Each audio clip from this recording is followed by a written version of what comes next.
अस्सलाम वालेकुम to all of you. तो साथियों, कैसे आप सब लोग। आज की जो हमारी क्लास रहेगी एसएससी एमटीएस हवलदार की तीसरी क्लास रहने वाली है। और आज की इस वीडियो में जो क्वेश्चंस करने वाले हैं वो सभी के सभी क्वेश्चंस कब पूछे गए 22 एंड 21 जुलाई 2022 के पहले, दूसरे और तीसरे शिफ्ट में। यानी कि सभी के सभी क्वेश्चन जो है सिलेक्टेड क्वेश्चन है, आपके एग्जाम पॉइंट ऑफ व्यू से इंपॉर्टेंट रह सकते हैं। चाहे आप किसी भी एग्जाम की प्रिपरेशन क्यों ना कर रहे हो, वीडियोस आपके लिए इंपॉर्टेंट रहने वाली है। साथ ही साथ अगर आप एसएससी एमटीएस हवलदार की एग्जाम की प्रिपरेशन कर रहे हो, इन फ्यूचर अगर आप जो है इसमें अप्लाई करना चाहते हो तो आपके लिए इंपॉर्टेंट रह सकते हैं। या अगर आप अन्य एग्जाम की प्रिपरेशन कर रहे हो तो हर एक एग्जाम के लिए इंपॉर्टेंट रहेगी। तो वीडियो को स्किप मत करना, वीडियो को एंड टू एंड जरूर देखना। तो आज की इस वीडियो की अगर मैं बात करूं, इसमें हम 62 क्वेश्चंस जो है डिस्कस करने वाले हैं। और अगर मैं बात करूं, इन 62 क्वेश्चंस में मिक्सड क्वेश्चंस होंगे। यहाँ पे हर एक पोर्शन के रिगार्डिंग जो क्वेश्चंस होंगे जिस तरह से एग्जाम में पूछे गए, और आप सबको मैं टारगेट देता हूं कि कम से कम 50 प्लस आपको अपना स्कोर देना है। तो सभी लोग अपना स्कोर नोट करते जाएंगे।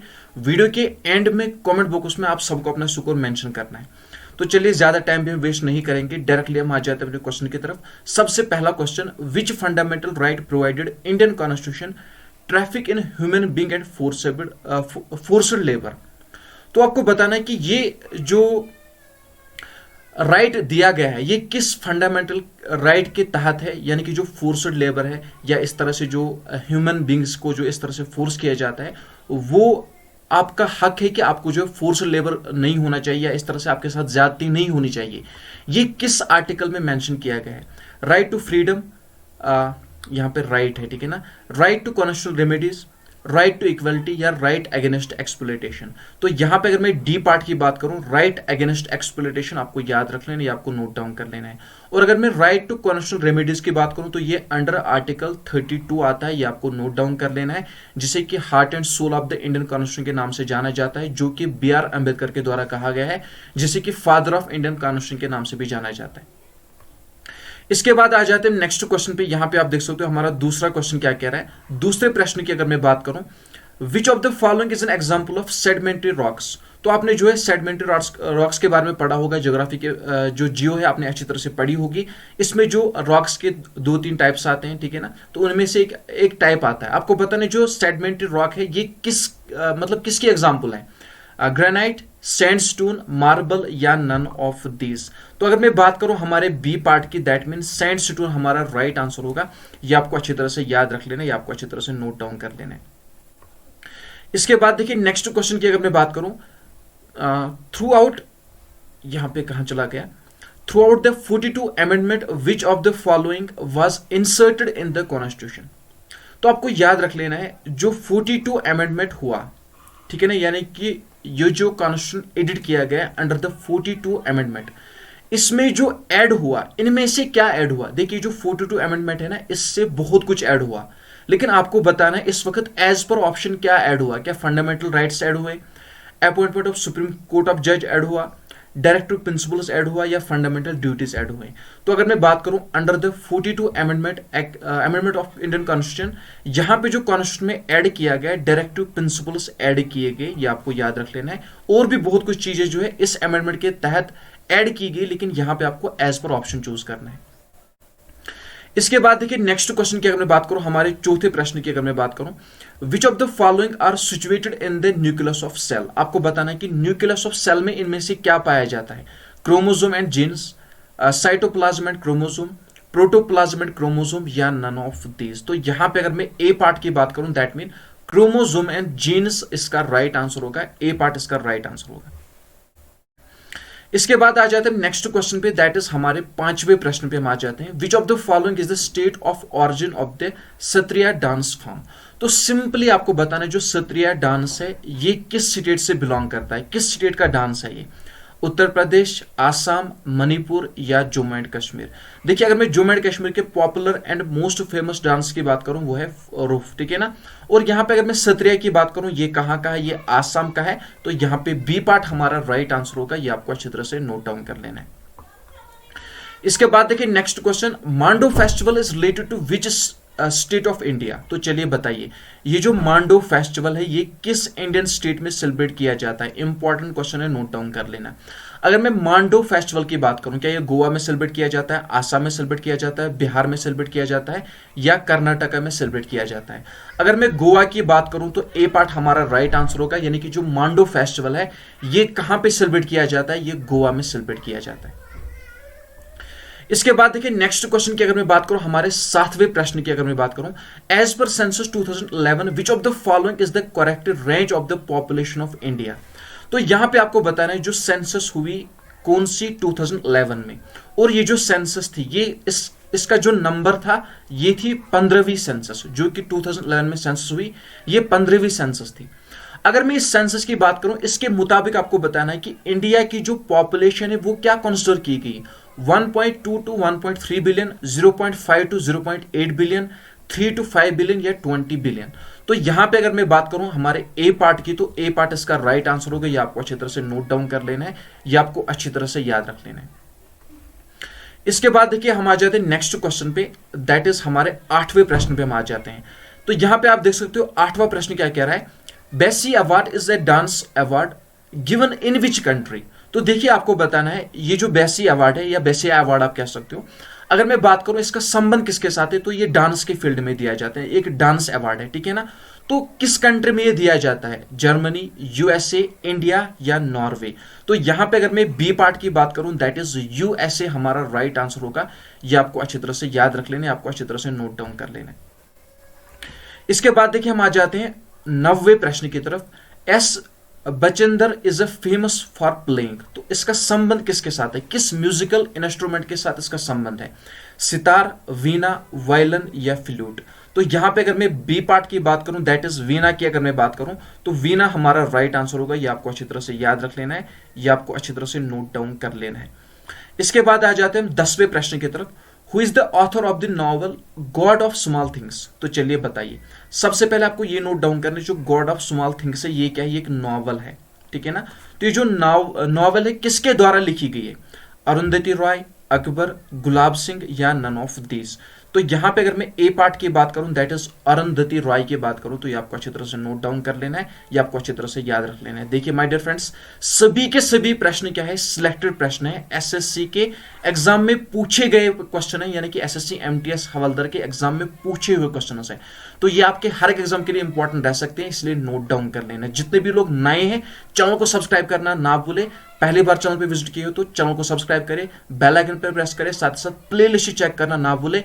इसके रिगार्डिंग जितने भी हमने जो है क्वेश्चंस करवाए हैं वो हमने अलग से प्लेलिस्ट बना के रखा है, एसएससी एमटीएस के क्लासेस के नाम से, वहां से चेक कर लेना।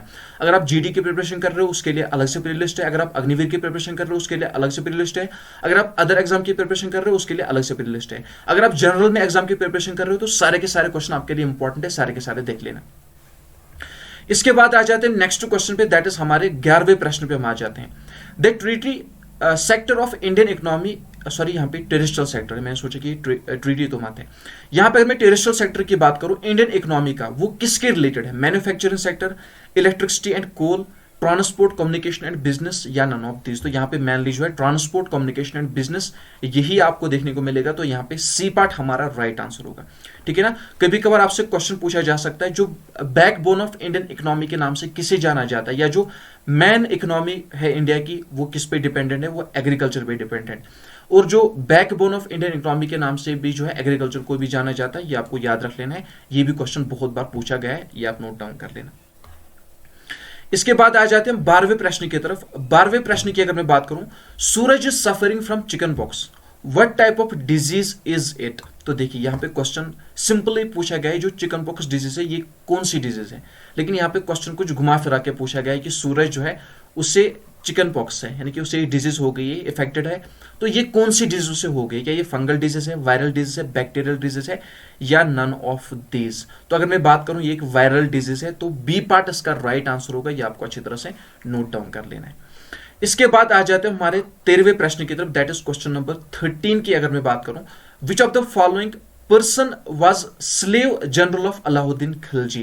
तो चलिए बताइए, अलाउद्दीन खिलजी के बारे में आपने पढ़ा होगा, तो इसका जो स्लेव जनरल था वो कौन था, जोना खान, नसीरुद्दीन शाह, मलिक काफूर या नन ऑफ दीज? तो यहां पे अगर मैं मलिक काफूर की बात करूं तो सी पार्ट हमारा राइट आंसर होगा, ये आपको अच्छी तरह से नोट डाउन कर लेना है, ये आपको अच्छी तरह से जहन में बिठा देना है। इसके बाद आ जाते हैं नेक्स्ट क्वेश्चन पे, दैट इज क्वेश्चन नंबर 14 की अगर मैं बात करूं, हमारे 14वें प्रश्न की अगर मैं बात करूं, which country host 2022 Commonwealth game. तो चलिए क्वेश्चन पुराना है लेकिन आपको नोट डाउन कर लेना है, इस बार आपको 2023 का याद रख लेना है। क्वेश्चन पुराना है क्योंकि 2020 का क्वेश्चन पेपर है, इसीलिए उसी समय ये क्वेश्चन पूछा गया, लेकिन इससे आप हिंट ले सकते हो कि किस प्रकार के क्वेश्चन पूछे जाते हैं, किस प्रकार के क्वेश्चन आपको तैयार करना है, किस तरह का कंटेंट आपको तैयार करना है, ठीक है ना। इन्हीं के रिलेटेड आपको फिर और भी कुछ नया जान लेना है। यहाँ पे 2022 का पूछा गया, आपको 2023 का जान लेना है। यहाँ पे अगर मैं बात करूं इंग्लैंड की, तो इसे होस्ट किया है इंग्लैंड ने, तो सी पार्ट इसका राइट आंसर होगा, ये आपको नोट डाउन कर लेना है। इसके बाद आ जाते हैं हमारे 15वें प्रश्न की तरफ, दैट is question number 15। Who was the first Indian captain of to lift the international cricket council cricket world cup. तो चलिए बताइए किसके द्वारा लिफ्ट किया गया। सबसे पहले ये नोट डाउन कर लेना है, ICC stands for international cricket council, बहुत बार पूछा गया है, ठीक है ना। ICC stands for international cricket council. तो यहां पे हमारा राइट आंसर क्या होगा, यहां पे हमारा राइट आंसर बी पार्ट होगा। यहां पे जो हमारा आंसर होगा वो होगा कपिल देव। इसके बाद आ जाते हैं नेक्स्ट क्वेश्चन पे, that is question number 16। Who has been appointed the 5th managing director of international monetary fund. तो देखिए सबसे पहले यहां पे आपके लिए इंपॉर्टेंट पॉइंट क्या है, आईएमएफ, बहुत बार एग्जाम में पूछा गया है। IMF stands for international monetary fund.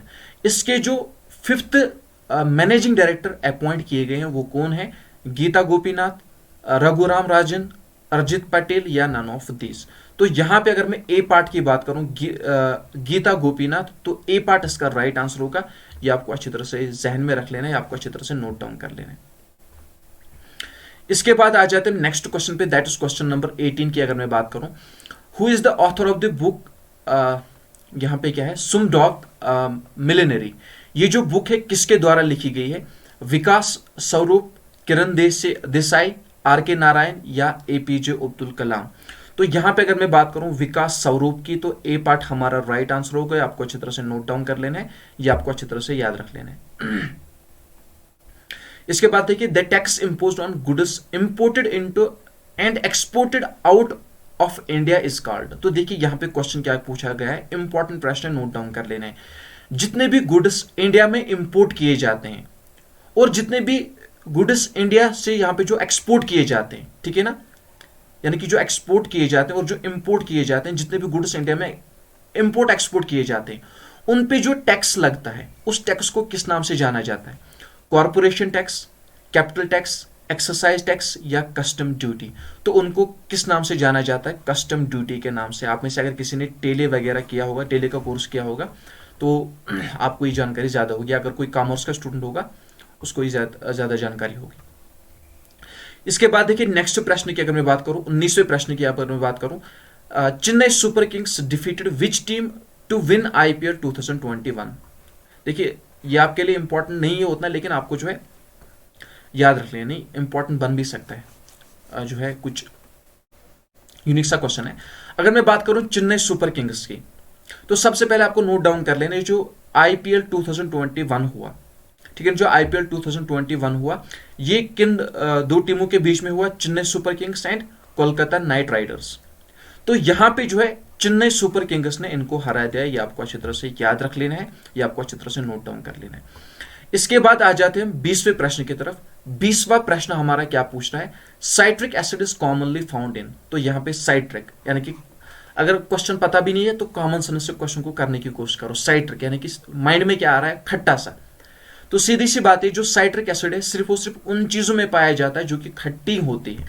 अगर मैं ओनियन की बात करूं तो ये खट्टी नहीं होती है, एप्पल भी खट्टे नहीं होते हैं, बनानास, ठीक है ना, या ऑरेंज की अगर मैं बात करूं तो यहाँ पे डी पार्ट हमारा राइट आंसर होगा। जितनी भी खट्टी चीजें उनमें जो है साइट्रिक एसिड देखने को मिलता है। इसके बाद देखिए नेक्स्ट क्वेश्चन की अगर मैं बात करूं, which Indian musician was conferred with the life time achievement ग्रामिनी award. तो देखिए सबसे पहले आपको ये नोट डाउन कर लेना है, ये जो ग्रामिनी अवार्ड है किस फील्ड में दिया जाता है, म्यूजिक के फील्ड में दिया जाता है। और यहां पे अगर मैं लाइफ टाइम अचीवमेंट ग्रामिनी अवार्ड की बात करूं तो ये किससे दिया गया है, किस म्यूजिशियन को दिया गया है, सोनू निगम, जुबिन मेहता, ए.आर. रहमान या पंडित रविशंकर। तो यहां पे अगर मैं डी पार्ट की बात करूं, पंडित रविशंकर हमारा राइट आंसर होगा। ये आपको अच्छी तरह से याद रख लेना है, आपको अच्छी तरह से जहन में बिठा देना है। इसके बाद देखिए next question, what is called a type of unemployment in rural areas in which people seem to be employed but in fact they do not have employment. तो इकोनॉमिक्स से क्वेश्चन पूछा गया है। यहां पे क्वेश्चन क्या कह रहा है, आपको बताना है कि ऐसी टाइप ऑफ एम्प्लॉयमेंट को क्या कहते हैं जहां पे स्पेशली रूरल एरियाज में ये एम्प्लॉयमेंट है, ठीक है ना। अगर मैं यहां पे बात करूं इस टाइप ऑफ एम्प्लॉयमेंट में क्या होता है, जो आगे वाला पर्सन होता है वो तो लगता है कि ये एम्प्लॉयमेंट है, इसके सेटअप के हिसाब से, इसके इकोनॉमी के हिसाब से, इसके रहन सहन के हिसाब से, इसके चालो चलन के हिसाब से ये लगता है कि ये एम्प्लॉय पर्सन है। लेकिन बजरिए उसके पास जो एम्प्लॉयमेंट नहीं होती है। इस टाइप की एम्प्लॉयमेंट को क्या कहते हैं, discussed employment, educated employment, seasonal employment या नन ऑफ दीज। तो यहां पे अगर मैं डिस्कस्ड एम्प्लॉयमेंट की बात करूं तो ए पार्ट इसका राइट आंसर होगा। और यहां पे अगर मैं बात करूं, देखिए यहां पे अगर मैं बात करूं एजुकेटेड अनएम्प्लॉयमेंट की, यानी कि जो बंदा एजुकेटेड बेचारा है लेकिन फिर भी उसको एम्प्लॉयमेंट नहीं मिल रही है, जिस तरह से जो है सभी लोग मारे हुए हैं, ठीक है ना। इसके बाद अगर मैं बात करूं सीजनल एम्प्लॉयमेंट की, तो अनएम्प्लॉयमेंट की, तो इसमें क्या होता है, यानी कि जो सीजन वगैरह सीजनली जो अनएम्प्लॉयमेंट देखने को मिलती है, उस तरह की एम्प्लॉयमेंट को क्या कहते हैं, सीजनल अनएम्प्लॉयमेंट। इसके बाद आ जाते हैं नेक्स्ट प्रश्न पे, दैट इज क्वेश्चन नंबर 23 की अगर मैं बात करूं तो 23वें प्रश्न की अगर मैं बात करूं, यहां पे 23वां प्रश्न क्या कह रहा है, which freedom fighter of India composed the song सारे जहां से अच्छा। तो चलिए बताइए, सारे जहां से अच्छा हिंदुस्तान हमारा, तो ये जो सॉन्ग है किस फ्रीडम फाइटर के द्वारा कंपोज किया गया है, जवाहरलाल नेहरू, एम के गांधी, मोहम्मद इकबाल या नन ऑफ दीज। तो देखिए अगर मैं जवाहरलाल नेहरू की अगर मैं एम के गांधी जी की बात करूं, मोहनदास करमचंद गांधी, इसे जो है बापू के नाम से भी जाना जाता है, इसे जो है फादर ऑफ नेशन के नाम से भी जाना जाता है, इसे जो है और भी एक नाम से जाना जाता है, वो आप मुझे कहोगे साबर, ठीक है ना। चलिए हिंट भी दे दी मैंने, वो आप कमेंट बॉक्स में मुझे बताओगे। और अगर मैं एम के गांधी की बात करूं तो इसके द्वारा जो है डू और डाई का स्लोगन भी दिया गया है क्विट इंडिया मूवमेंट में, ये भी आपको नोट डाउन कर लेना है। डांडी मार्च भी इसी के रिलेटेड है। और यहां पे अगर मैं बात करूं सारे जहां से अच्छा हिंदुस्तान हमारा, ये सॉन्ग कंपोज किया गया है मोहम्मद इकबाल के द्वारा, या आप अलामा इकबाल कह सकते हो, इस तरह से आप नोट डाउन कर लेना।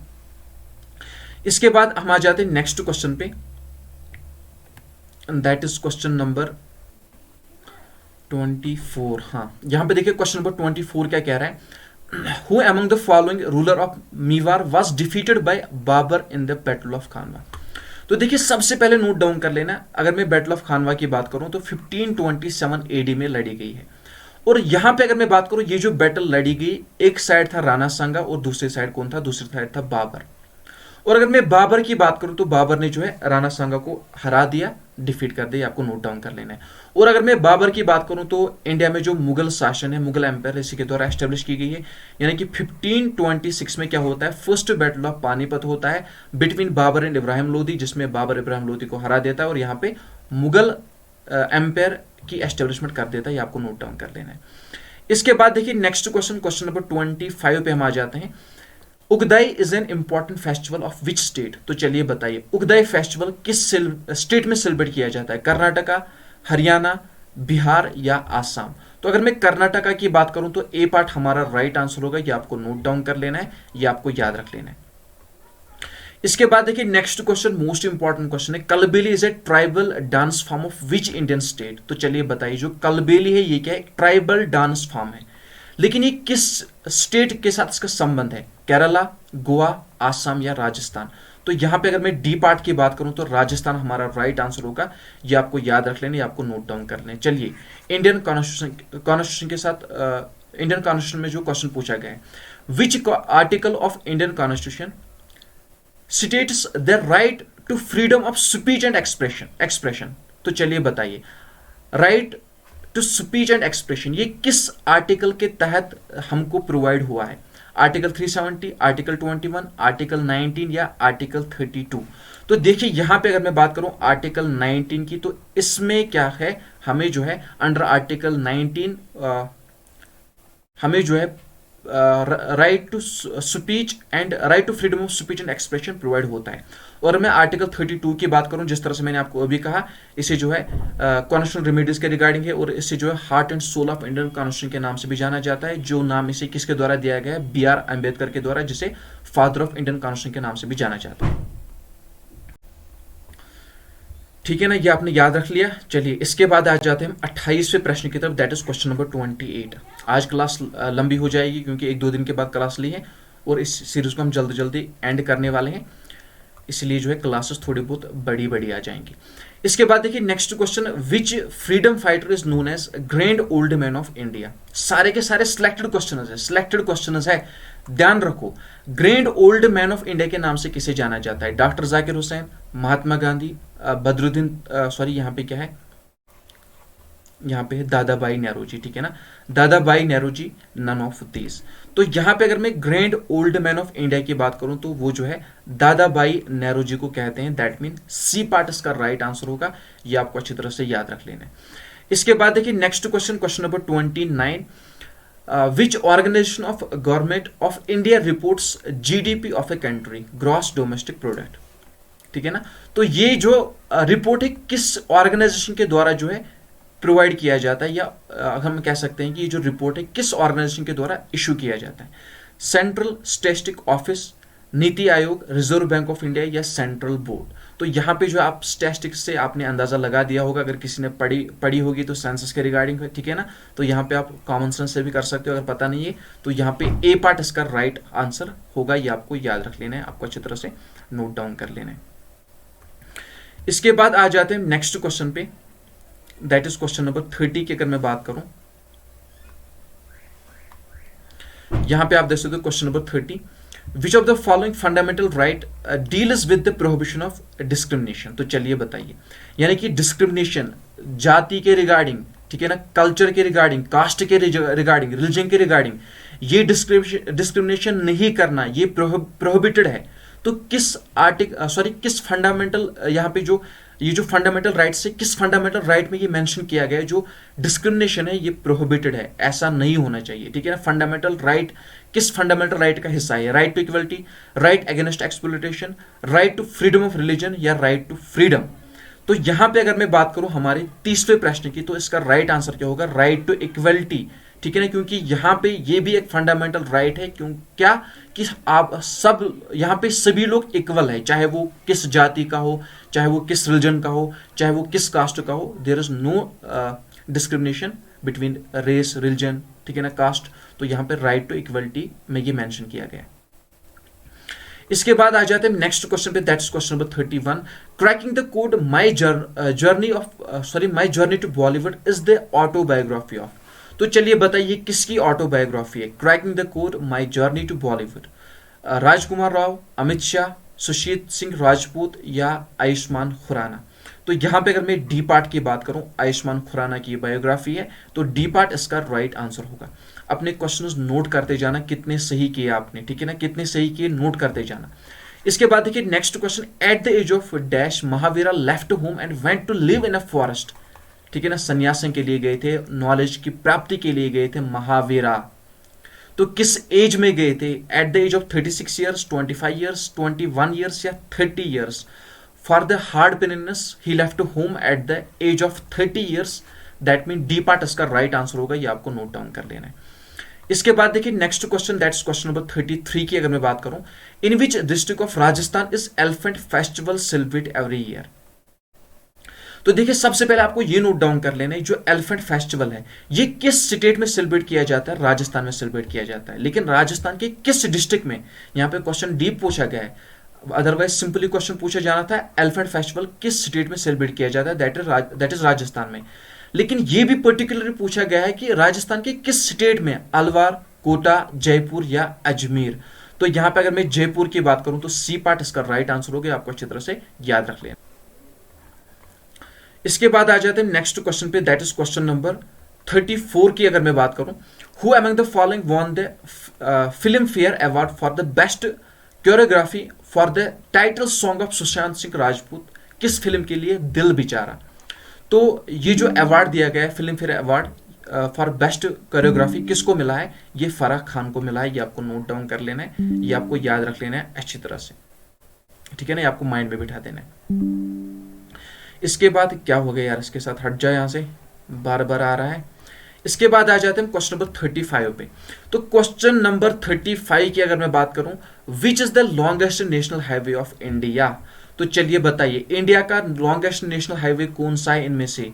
NH44 बिल्कुल बी पार्ट इसका राइट आंसर होगा, जो कि श्रीनगर टू कन्याकुमारी जो है यहाँ पे जाता है। ये आपको नोट डाउन कर लेना है, आपको अच्छी तरह से याद रख लेना है, ठीक है ना। कन्याकुमारी की जगह अगर तमिलनाडु भी होगा यहाँ, तो वो भी आप नोट डाउन कर सकते हो। इसके बाद देखिए next question, quit India movement was started in. तो अभी भी मैंने आपको बताया था, जो क्विट इंडिया मूवमेंट है इसका संबंध किसके साथ है? गांधी जी, महात्मा गांधी जी के साथ है। तो इसकी डेट आपसे पूछी गई है 1936, 1942, 1934, 1983।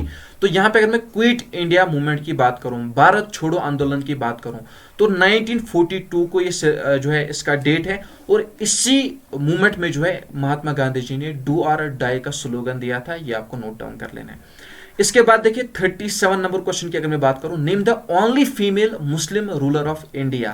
तो ये कौन है? पहली भी है और आखिरी भी है। रजिया सुल्तान, हाँ रजिया सुल्तान ही है। चलिए बाकी ऑप्शन नहीं देख लेते हैं, यहां पे रजिया सुल्तान ही आपको नोट डाउन कर लेना है। इसके बाद देखिए नेक्स्ट क्वेश्चन, क्वेश्चन नंबर 38 की अगर मैं बात करूं, if unemployment continues to a long term future of a country then it's called. तो यहां पे अगर अनएम्प्लॉयमेंट बढ़ती ही जाए और उसी रिदम में रहे, इस प्रोसेस को किस नाम से जाना जाता है? स्ट्रक्चरल, कैजुअल, फ्रैक्शनल या क्रॉनिक? तो इसे जो है क्रॉनिक के नाम से जाना जाता है। क्रॉनिक अनएम्प्लॉयमेंट भी आप कह सकते हो, या इस प्रोसेस को, या इस टर्मिनोलॉजी को, या इस गैप को क्या कहते हैं? क्रॉनिक। इसके बाद आ जाते हैं नेक्स्ट क्वेश्चन पे, दैट इज क्वेश्चन नंबर 39 पे हम आ जाते हैं। तो क्वेश्चन नंबर 39 की अगर मैं बात करूं, Manisha is telling her friend about the smallest planet of our solar system, which of the following planets is she talking about? अरे यार क्वेश्चन कितना लंबा चौड़ा पूछा गया है। अगर किसी बेचारे ने पढ़ा होगा जल्दी जल्दी में, वो कहेगा चले चले जाने दीजिए। आपको पता है कि एसएससी वाले इस तरह के क्वेश्चन क्यों डालते हैं? क्योंकि यहाँ पे एग्जाम में अपना ही फ्रस्ट्रेशन होता है ना, तो वो कहते हैं कि ये लंबे क्वेश्चन हम डाल लेते हैं, मे बी वो कंफ्यूजन में आ जाए। अदरवाइज क्वेश्चन क्या पूछा गया है? सिंपल सा क्वेश्चन पूछा गया है कि जो स्मॉलेस्ट प्लेनेट है वो कौन सा है ना, यही पूछा गया। लेकिन यहाँ पे इसमें स्टोरी बना दी गई। मनीषा अपने फ्रेंड को कह रही है, किसी जो है अपने फ्रेंड को स्मॉलेस्ट प्लेनेट के बारे में कह रही है। वो किस प्लेनेट के बारे में बातें कर रहे हैं? तो सिंपल सी बात है, वो मरकरी के बारे में बात कर रहे हैं। दैट इज डी पार्ट इसका राइट आंसर हो। इसके बाद आ जाते हैं नेक्स्ट क्वेश्चन पे, दैट इज क्वेश्चन नंबर 40 पे हम आ जाते हैं। Which of the following is the dance form of Maharashtra? तो चलिए बताइए, इनमें से वो कौन सा डांस है जिसका संबंध किस स्टेट के साथ है? महाराष्ट्र के साथ है। बंजारा, झूमर, कथक एंड लावनी। तो यहाँ पे लावनी है, ठीक है ना माय डियर फ्रेंड्स, यहाँ पे ये लावनी है। तो अगर मैं लावनी की बात करूं तो इसका संबंध किसके साथ है? इसका संबंध जो है महाराष्ट्र के साथ है। दैट मीन डी पार्ट हमारा राइट आंसर होगा। ये आपको अच्छी तरह से याद रख लेना है, ये आपको अच्छी तरह से नोट डाउन कर लेना है। इसके बाद देखिए next question, definition of money bill is given in which of the following article of Indian constitution? तो देखिए माय डियर फ्रेंड्स, अगर आप मतलब किसी भी कंप्यूटर एग्जाम की प्रिपरेशन कर रहे हो ना, 10th लेवल पे, 12th लेवल पे, या ग्रेजुएशन लेवल पे, मतलब जो बेसिक छोटे छोटे एग्जाम है, जैसे कि स्टेट का एग्जाम होता है, इस तरह से जो डिफेंस का एग्जाम होता है, या कुछ इस तरह से जो है जूनियर असिस्टेंट वगैरह के जो एग्जाम्स होते हैं, इस तरह के जितने भी एग्जाम्स होते हैं ना, अगर आप इनकी प्रिपरेशन कर रहे हो तो आपको क्या करना है, जो इंडियन पॉलिटी है ना, कम से कम उसके जो पहले 200 आर्टिकल है, 150 आर्टिकल है, वो अच्छी तरह से पढ़ लो, क्योंकि इन्हीं में से सारे क्वेश्चन पूछे जाते हैं, आपको याद रख लेना है। तो चलिए यहाँ पे हम पहुंचे थे मनी बिल पे, ठीक है ना। यहाँ पे मनी बिल की हम बात कर रहे हैं। अगर मैं मनी बिल की बात करूं तो ये जो मनी बिल है, ये किस आर्टिकल में यहाँ पे मेंशन किया? इसकी डिफिनेशन जो है आर्टिकल 110 में मेंशन की गई। आपको अच्छी तरह से याद रखना है, आपको अच्छी तरह से नोट डाउन कर लेना है। हमारी क्लास बड़ी होती जा रही है। मुझे अपने एक सब्सक्राइबर की बात याद आ गई। आई डोंट नो, उसका नाम मुझे अच्छी तरह से याद नहीं है, लेकिन उसने मुझे कहा था कि सर आप जो है कभी कभार आधे घंटे की क्लास देते हो, कभी कभार 1 घंटे की आपकी क्लास हो जाती है, और आपके कानों में जो हेडफोन्स होते हैं ना, तो इन्हें जो है बीच बीच में निकाला करो, क्योंकि इससे आपके कान खराब हो जाएंगे। सॉरी, यहाँ पे कुछ एरर आ गया, कोई बात नहीं, डोंट वरी। तो यहाँ पे हम कहाँ पहुंचे थे? विटामिन ए की हम बात कर रहे हैं। आपको बताना है कि इनमें से जो है विटामिन ए की डिफिशियंसी की वजह से कौन सी डिजीज होती है। आपको पता है यहाँ पे जब मैंने हेडफोन बाहर निकाला तो मुझे अपनी आवाज़ जो है ना बहुत तेज़ आ रही है, लेकिन जब मैं ये कानों में लगाता हूँ मुझे पता नहीं होता मैं इतनी ज़ोर से बोल रहा हूँ। अब मुझे अपनी जो आवाज़ है ज़ोर ज़ोर से सुनाई दे रही है, मे बी अब साउंड कम हो जाएगा। यहाँ पे अगर मैं बात करूँ विटामिन ए की, तो इसकी डिफिशियंसी की वजह से कौन सी डिजीज होती है, नाइट ब्लाइंडनेस होती है। दैट मीन ए पार्ट इसका राइट आंसर होगा। और मैं स्कर्वी डिजीज की बात करूँ, ये जो है विटामिन सी की डिफिशियंसी की वजह से होती है, जिसे कि एस्कॉर्बिक एसिड के नाम से भी जाना जाता है। गाइडर की अगर मैं बात करूँ तो आयोडीन की कमी से गाइडर होता है, ये आपको याद रख लेना है, ये आपको नोट डाउन कर लेना है। इसके बाद आ जाते हैं नेक्स्ट क्वेश्चन पे, दैट इज क्वेश्चन नंबर 43 की अगर मैं बात करूं, who was the ruler of Mysore in 1761। तो यहाँ पे अगर मैं मैसूर की बात करूं, टीपू सुल्तान एक फेमस रूलर था मैसूर का, जैसे कि आई थिंक मैं भूल गया, लॉयन ऑफ मैसूर की, टाइगर ऑफ मैसूर के नाम से इसे जाना जाता है, चेक कर लेना। तो अगर मैं बात करूं मैसूर की, तो 1761 में इसका रूलर कौन था, तो Haider Ali. That mean B part हमारा राइट आंसर होगा, ये आपको अच्छी तरह से नोट डाउन कर लेना है, ये आपको अच्छी तरह से जहन में रख लेना है। इसके बाद आ जाते हैं नेक्स्ट क्वेश्चन पे, that is question number 44, which element does Fe stands for in the, देखो देखो कितना उल्टा सीधा क्वेश्चन पूछा गया है। अरे यार सिंपली पूछ लो, यहाँ पे Fe ये किसकी सिंबल है, नहीं, इनको तो क्वेश्चन घुमाना है एसएससी वालों को। चले कोई बात नहीं, रियलिटी मतलब अगर एग्जाम में इस तरह से क्वेश्चन आएगा ना, मतलब उस समय जो फ्रस्ट्रेशन होती है, जो कंडीशन होती है, बंदा ये क्वेश्चन भी नहीं कर पाएगा। इस तरह से सिंपल क्वेश्चन भी लैंग्वेज चेंज कर दी गई है। यहाँ पे अगर मैं Fe की बात करूं तो ये किसकी सिंबल है, ये आयरन की सिंबल है, सिंपल सी बात है ना, आयरन को Fe से डिनोट किया जाता है। इसके बाद देखिए नेक्स्ट क्वेश्चन की अगर मैं बात करूं, चिट्टी बाबू, तो चलिए बताइए, चिट्टी बाबू का संबंध किस म्यूजिकल इंस्ट्रूमेंट के साथ है, गिटार, वीणा, सितार या संतूर। तो अगर मैं वीणा की बात करूं तो बी पार्ट हमारा राइट आंसर होगा, ये आपको अच्छी तरह से याद रख लेना है, ये आपको अच्छी तरह से नोट डाउन कर लेना है। इसके बाद देखिए, the first railway line was from dash to dash in India in 1853। तो देखिए कितना महत्वपूर्ण प्रश्न है, कितना इंपॉर्टेंट क्वेश्चन है, हर एक एग्जाम में पूछा जाता है, चाहे वो एसएससी का हो, डिफेंस का हो, आर्मी के एग्जाम में बहुत बार पूछा गया। इसलिए कह रहा हूँ कि हर एक क्लास हर एक एग्जाम के लिए इंपॉर्टेंट रहती है। यहाँ पे अगर हमारी एसएससी एमटीएस की क्लास सीरीज चल रही है तो बाकी के लोग भी इस सीरीज को देख लो। सबसे पहले आपको नोट डाउन कर लेना है, 1853 में जो है रेलवेज एस्टेब्लिश की गई है ना, रेलवेज एस्टेब्लिश की गई, यानी कि पहली जो रेल चली कहाँ से, मुंबई टू थेन, ठीक है, मुंबई टू थाने आप कह सकते हो, मुंबई टू थेन आप कह सकते हो। तो सी पार्ट हमारा राइट आंसर होगा। लेकिन इसके रिगार्डिंग जो अदर फैक्ट्स है वो मैंने बहुत बार पढ़ा के रखे हैं। अब आपको मैं होमवर्क को देता हूं। सबसे पहला आपको मुझे पूरा डेट बताना है, पूरा डेट बताना है किसका, जो रेलवे लाइन एस्टेब्लिश हुई है इंडिया में वो बताना है, किसके टाइम पीरियड में हुई है वो भी आपको मुझे बताना है, ठीक है ना। ये आपके लिए होमवर्क है, इसका आंसर आप मुझे बाद में कमेंट बॉक्स में करोगे। इसके बाद देखिए क्वेश्चन नंबर 47 की अगर मैं बात करूं, the test of my life, आपको बताना जो टेस्ट ऑफ माई लाइफ ये क्या है, एक ऑटोबायोग्राफी है। तो किसकी ऑटोबायोग्राफी है, युवराज सिंह, एमएस धोनी, विराट कोहली या इमरान खान। तो अगर मैं बात करूं यहाँ पे युवराज सिंह की, तो यहाँ पे हमारा राइट आंसर क्या होगा, ए पार्ट हमारा राइट आंसर होगा। चीकू की अगर मैं बात करूं, इसे जो है रन मशीन के नाम से भी जाना जाता है, इसे जो है चीकू के नाम से भी जाना जाता है, और विराट आप कह सकते हो, कुछ कोई और नाम भी है इसका, आई डोंट नो, मैं भूल गया, चलो कोई बात नहीं। एमएस धोनी की अगर मैं बात करूं, इसे जो है माही या कूल कैप्टन के नाम से भी जाना जाता है। इसके बाद देखिए नेक्स्ट क्वेश्चन, क्वेश्चन नंबर 48 की अगर मैं बात करूं, who among the following Indian players is also known as Dhing express. तो किसे जाना जाता है दिहंग एक्सप्रेस के नाम से, नीरज चोपड़ा, हिमा दास, पीटी उषा या नन ऑफ दीज। अगर मैं हिमा दास की बात करूं तो बी पार्ट हमारा राइट आंसर होगा। पीटी उषा के रिगार्डिंग भी बहुत बार एग्जाम में पूछा गया है, इंपॉर्टेंट प्रश्न है, नोट डाउन कर लेना। यहाँ पे जो है इंडियन आर्मी के एग्जाम में भी पूछा गया है पीटी उषा के रिगार्डिंग। अगर मैं पीटी उषा की बात करूं, इसका निक नेम क्या है मैं तो भूल ही गया, पायोली एक्सप्रेस उड़न परी, हाँ पायोली एक्सप्रेस भी है, उड़न परी भी है, ये आप नोट डाउन कर लेना। इसके बाद देखिए नेक्स्ट क्वेश्चन, क्वेश्चन नंबर 49 की अगर मैं बात करूं, Indian constitution borrowed A cabinet form of government from. तो इंडियन कॉन्स्टिट्यूशन में जो cabinet form of government include की गई, तो ये कहां से बारो की गई, साउथ अफ्रीका, फ्रांस, ऑस्ट्रेलिया या यूनाइटेड किंगडम। तो यहां पे अगर मैं डी पार्ट की बात करूं, यूनाइटेड किंगडम हमारा राइट आंसर होगा, ये आपको याद रखना है, आपको नोट डाउन कर लेना है। इसके बाद आ जाते हैं क्वेश्चन नंबर 50 की अगर मैं बात करूं, who defeated Prithviraj Chauhan in the second battle of Tarain in 1992। देखिए first battle of Tarain and second battle of Tarain, ये दो बैटल आप कभी नहीं पूछोगे। जो रूलर मेरे क्लासेस देखते हैं उनको मैंने एक लव स्टोरी भी बताई है, पृथ्वीराज चौहान, ठीक है ना, और गौरी और वो जो एक मलिका थी उसके बारे में मैंने आपको बताई है, आपने वो याद रखी होगी, इससे आप ये बैटल कभी भी नहीं भूलोगे। जो फर्स्ट बैटल ऑफ टेरन है 1191 में लड़ा गया मोहम्मद गोरी एंड पृथ्वीराज चौहान, जिसमें पृथ्वीराज चौहान ने मोहम्मद गोरी को हरा दिया। उसके बाद यहाँ पे 1192 में जो है दूसरी बैटल ऑफ टेरन हुई जिसमें पृथ्वीराज चौहान हार गया, ठीक है ना। तो यहाँ पे गौरी ने इसको हरा दिया था, ये आपको याद रख लेना है।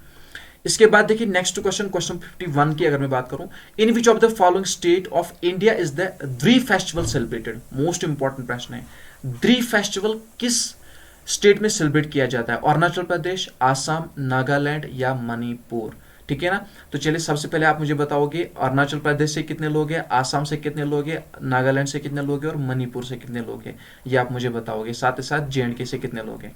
तो यहाँ पे अगर मैं बात करूं अरुणाचल प्रदेश की, तो ए पार्ट हमारा राइट आंसर होगा। ये जो द्री फेस्टिवल है अरुणाचल प्रदेश में सेलिब्रेट किया जाता है। इसके बाद देखिए next question, the famous actor Hema Malini is a trained dash dancer. तो सिंपली आपको बताना है जो हेमा मालिनी है ब्यूटी क्वीन के नाम से भी इसे जाना जाता है, ये किसकी ट्रेनर है, किस डांस फॉर्म की ट्रेनर है, कुचिपुड़ी, लावनी, ओडिसी या भारतनाट्यम। तो यहां पे अगर मैं भारतनाट्यम की बात करूं तो डी पार्ट इसका राइट आंसर होगा, ये आपको याद रख लेना है, ये आपको नोट डाउन कर लेना है।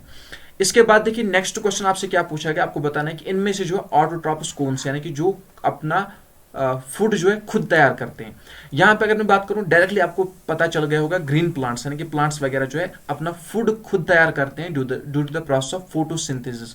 ये फोटोसिंथेसिस में क्या होता है, फोटोसिंथेसिस में ये क्या करते हैं, जो इनमें इनको जो है एक तो वाटर की नीड पड़ती है, ठीक है ना, सनलाइट की नीड पड़ती है। यहाँ पे अगर मैं वाटर की बात करूं तो सॉइल से इनको प्रोवाइड होता है, जो कि रूट से इनको प्रोवाइड होता है, रूट टू शूट, जाइलम का काम होता है वाटर को रूट से शूट तक पहुंचाने का। और अगर मैं बात करूं सनलाइट, सनलाइट जो है डायरेक्टली सन से मिलती है, लेकिन ये जो सनलाइट इसको मिलती है सनलाइट से, ये जो है कौन एब्जॉर्ब करता है, ये एब्जॉर्ब करते हैं लीव्स, ठीक है ना, लीव्स, उनमें एक पिगमेंट पाया जाता है दैट इज क्लोरोफिल।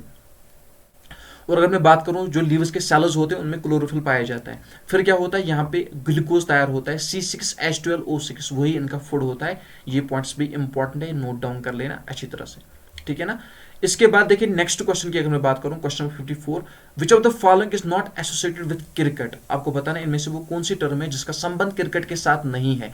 तो देखिए मेड ओवर हो जाता है, ये भी तो है, LBW हो जाता है, ये भी, ठीक है ना, आपने देखा होगा। तो ये भी इसके साथ यॉर्कर बॉल के बारे में आप तो सुने बहुत बार सुना होगा। तो ये तीनों के तीनों इनका संबंध किसके साथ है, क्रिकेट के साथ है। लेकिन जो डंक है इसका संबंध क्रिकेट के साथ नहीं है, तो यही एक वो टर्म है जिसका संबंध क्रिकेट के साथ नहीं होगा। इसके बाद देखिए क्वेश्चन नंबर 55 की अगर मैं बात करूं, यहां पे क्वेश्चन 55 क्या कह रहा है, विच of the following festival marks the start of the Telugu new year. तो तेलुगु में जो न्यू ईयर स्टार्ट होता है, इनमें से इस खुशी में कौन सा जो फेस्टिवल है सेलिब्रेट किया जाता है, ओनम, पोंगल, उगदई या नन ऑफ दीज। तो यहाँ पे अगर मैं सी पार्ट की बात करूं, उगदई हमारा राइट आंसर होगा, ये आपको अच्छी तरह से नोट डाउन कर लेना है।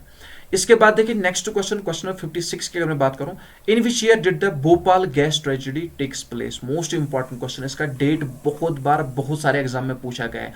भोपाल गैस ट्रेजेडी, ठीक है ना, एक भयंकर वाक़ा हुआ था ये। अगर मैं बात करूं इस भोपाल गैस ट्रेजेडी की, तो इसके डेट की अगर मैं बात करूं, ये आपको नोट डाउन कर लेना है, 1984, सी पार्ट इसका राइट आंसर होगा।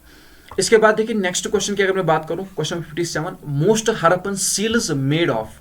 तो यहां पे अगर मैं बात करूं, देखिए जो सबसे ज्यादा जो है मोस्टली हम कहें जो हरप्पन सील्स है वो किसके बने हुए थे, सैंड, ग्रेनाइट, सेटेटाइट या ब्रास। तो यहाँ पे अगर मैं सेटेटाइट को हटाऊं, अगर यहाँ पे ब्रोंज होता, ठीक है ना, तो वो भी यहाँ पे सही होता, लेकिन यहाँ पे सेटेटाइट मेंशन किया गया है, तो यहाँ पे सी पार्ट हमारा राइट आंसर होगा। ये आपको अच्छी तरह से याद रख लेना है, ये आपको अच्छी तरह से नोट डाउन कर लेना है।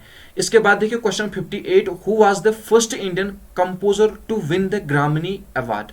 तो यहाँ पे मैंने आपको अभी कहा, ये जो ग्रामिनी अवार्ड है म्यूजिक के फील्ड में दिया जाता है, तो सबसे पहले इंडियन कौन थे वो, ठीक है ना, इंडियन कंपोजर कौन थे जिससे कि ग्रामिनी अवार्ड से नवाजा गया, जुबिन मेहता, जाकिर हुसैन, पंडित रविशंकर या नन ऑफ दीज। तो यहाँ पे अगर मैं पंडित रविशंकर की बात करूं तो सी पार्ट हमारा राइट आंसर होगा, ठीक है ना, ये आपको अच्छी तरह से याद रख लेना है। इसके बाद देखिए next question, question number 59, for which of the following album did Sonu Nigam win the Grammy award.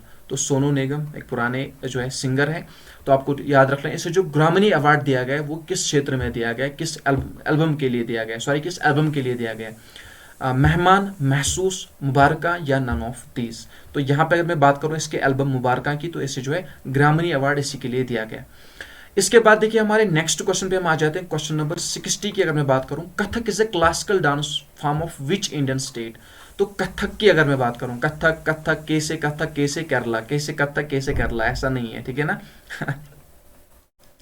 अगर मैं कथक की बात करूं, कथक कहाँ का फोक डांस है, उत्तर प्रदेश का। तो डी पार्ट आपको याद रख लेना है, नोट डाउन कर लेना है।